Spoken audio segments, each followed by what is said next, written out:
Hello बच्चों, चलिए प्रश्न को पढ़ते हैं। क्या n बराबर वास्तविक गहराई बटे आभासी गहराई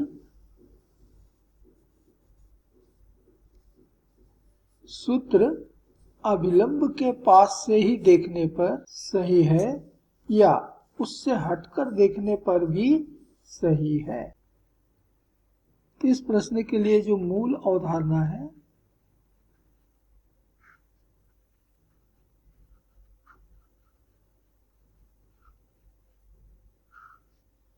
वह है प्रकाश का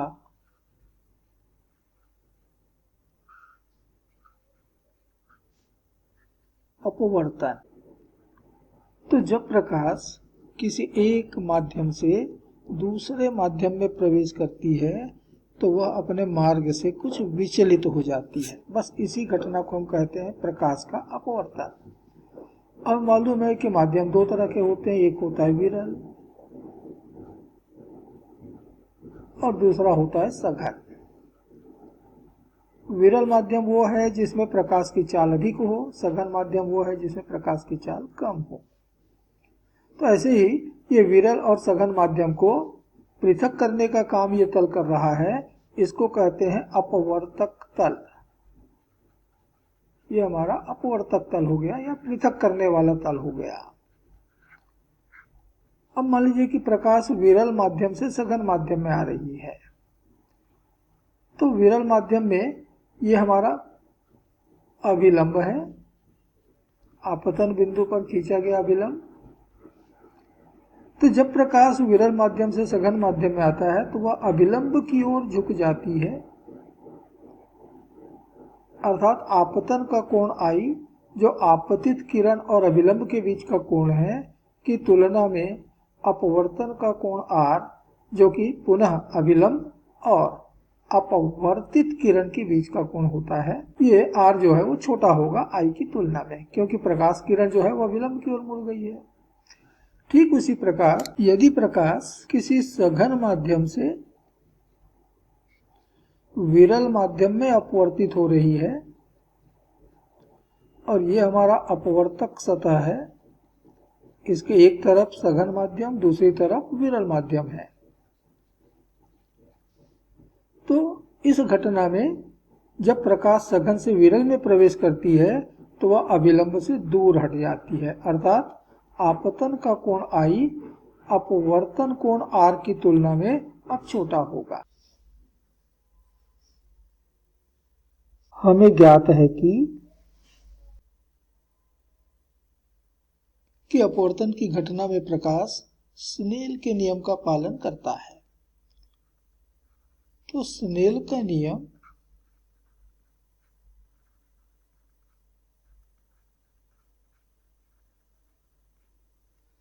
ये कहता है,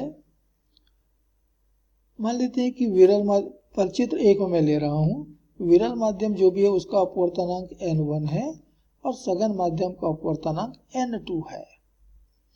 तो स्नेल के नियमानुसार पहले माध्यम का अपवर्तनांक जैसे विरल माध्यम का अपवर्तनांक गुणित उस माध्यम में बने कोण की साइन अर्थात साइन I, ये बराबर होगा दूसरे माध्यम का अपवर्तनांक अर्थात n2 गुणित उसमें बने कोण की साइन अर्थात साइन R2। तो इसे हम स्नेल का नियम कहते हैं और दिया गया प्रश्न इसी पर आधारित है। कहता है कि क्या n यहाँ पर होता है अपवर्तनांक, विरल माध्यम के सापेक्ष सघन माध्यम का अपवर्तनांक है ये n, बराबर वास्तविक गहराई बटे आभासी गहराई सूत्र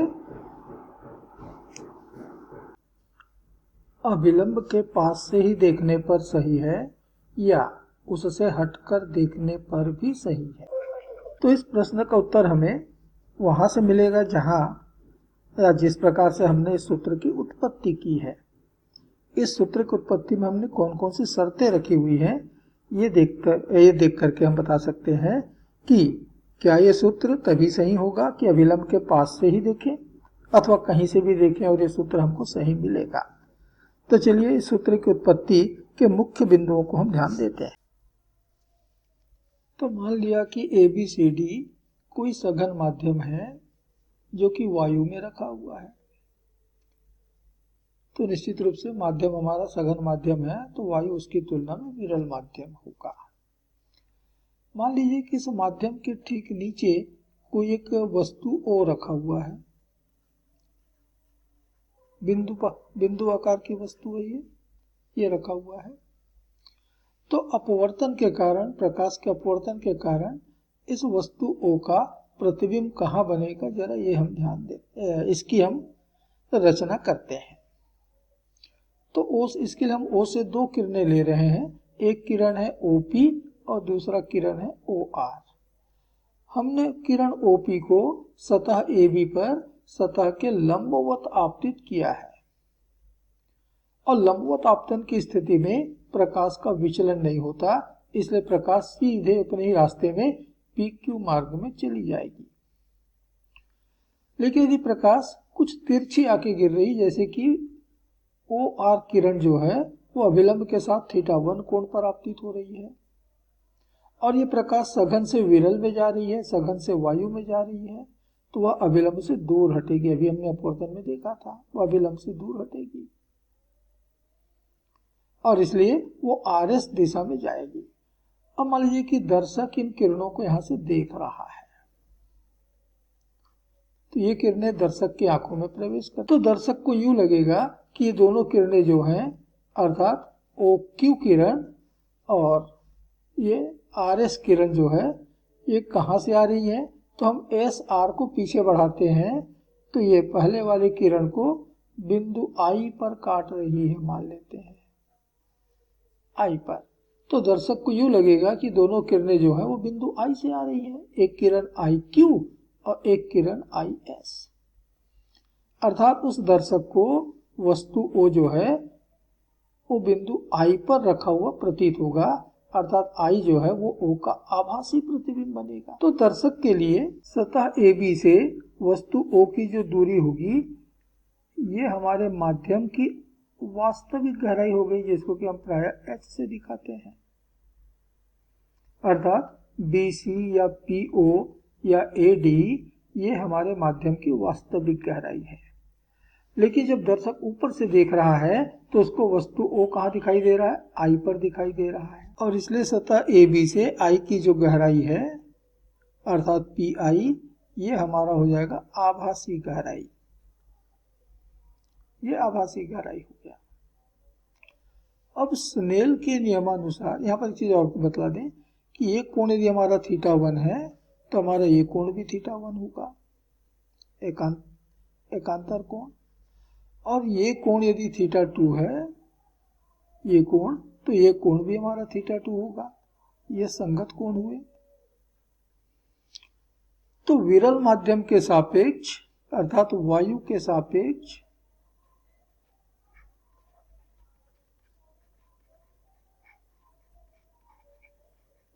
सापेक्ष सघन माध्यम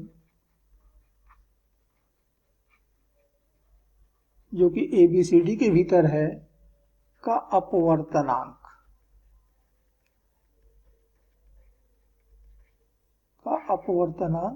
जिसको कि हम n कहते हैं, बराबर होगा वायु में बने कोण की साइन अर्थात साइन θ2 बटे सघन माध्यम में बने कोण की साइन, है ना। ये कोण आपका वायु में बना हुआ है, ये कोण आपका माध्यम में बना हुआ है, तो माध्यम में बने कोण की साइन अर्थात ये हो जाएगा साइन θ1।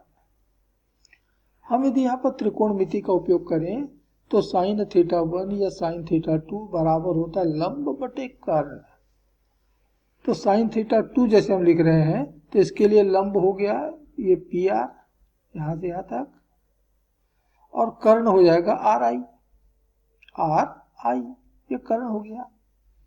तो साइन θ2 हो गया PR लंब बटे कर्ण हो गया RI। बिल्कुल ऐसे ही साइन θ1 त्रिभुज POR से निकालिए तो लंब बटे कर्ण अर्थात PR बटे RO, पी आर तो कट गए, तो हमको मिल गया आर ओ बटे आर आई। अब हम यहाँ पर एक शर्त का उपयोग करते हैं, और वो शर्त ये है कि यदि बिंदु आर बिंदु पी के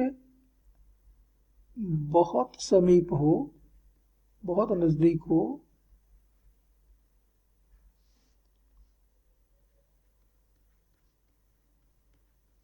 यानी आर जो है वो इतनी दूरी पे नहीं है, ये पी के बिल्कुल नजदीक है, यहाँ पर कहीं पर है, तो उस स्थिति में ये जो आर ओ है ये पी ओ के लगभग बराबर हो जाएगा, और ये जो आर आई है वो लगभग पी आई के बराबर हो जाएगा। तो आर ओ लगभग बराबर होगा पी ओ के, और आर आई ये लगभग बराबर होगा पी आई के। और आप देख रहे हैं कि पी ओ जो है वो वास्तविक गहराई है, और पी आई जो है वो आभासी गहराई है, और इसीलिए हम एन बराबर कहते हैं आर ओ की जगह एच और इसकी जगह हो गया एच डैश, अर्थात वास्तविक गहराई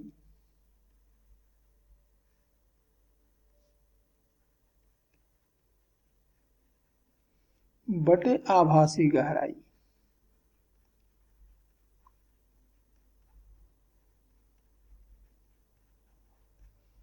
बटे आभासी गहराई, इसका मतलब ये हुआ कि यह सूत्र तभी सही होगा जबकि हम ये ओपी क्यू क्या है, अभिलंब है, तो हम अभिलंब के पास से देख रहे हो, हमारी आंख यही इसी के आसपास हो, दर्शक की आंख जो है इसी के आसपास हो, तभी ये सूत्र जो है वो सही होगा।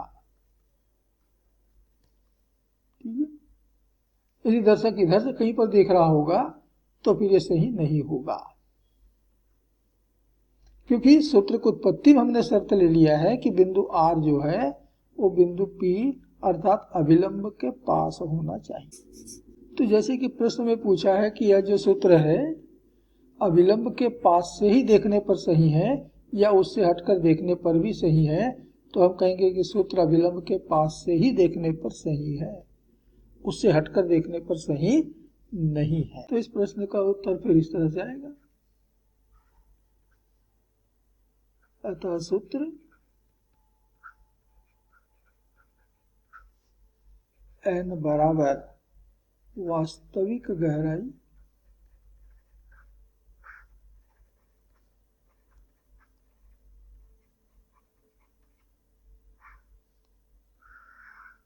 बटे आभासी गहराई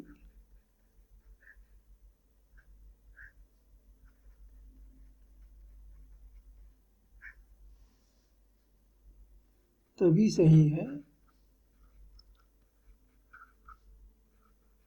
जब अभिलंब के पास से देखा जा रहा है।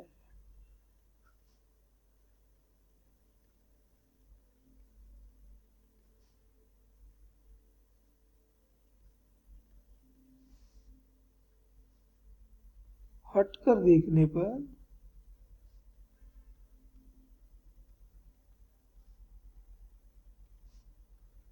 यह सही नहीं है।